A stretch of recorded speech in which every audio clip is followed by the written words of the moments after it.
So I found myself, I had to deliver my truck one day, and I delivered it and decided I would walk home. It was only 7 or 8 miles from my house. So I started the walk home, and I was walking down a railroad track.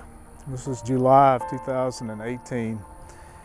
And I came up on a railroad, a bridge, and I thought, well, I've got to either cross this bridge or I've got to go way back and turn around.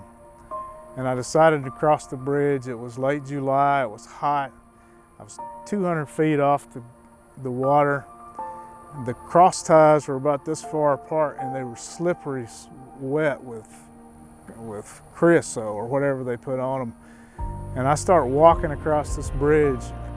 Every step was scaring me to death. I was slipping. I thought I'd fall. I didn't know what if a train came. And when I finished crossing the bridge, I got out. It seemed like 10 miles, but it was only maybe 400 feet across that bridge.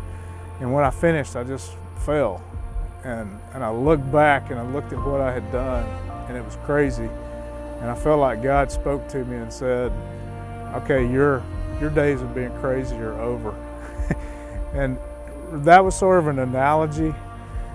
And I felt a sense of release and a sense of peace. And God said, you've done what I called you to do. You've crossed the most dangerous bridges.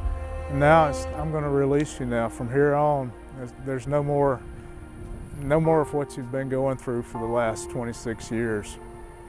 And I walked home and told my wife, I'm retiring. And she said, it's about time. And I went to see my dad. I said, Daddy, I think it's time for me to retire. And to my surprise, he didn't act shocked or anything. He said, you know, son, I think you need to.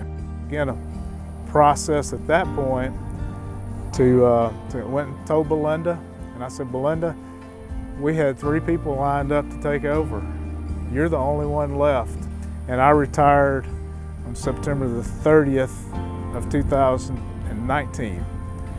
And I walked away, and I didn't come back on the property for several months. They had to get used to life without me. And then after several months, I came back, and I've kind of been involved. But Belinda and I have a great relationship. She's done a fantastic job. She's done a much better job than I did, but I don't say that to beat myself up. I say that's because I was the person that God put in the place of doing all the hard work to get things started. And now He's put her in the place of taking Eagle Rock to a new level.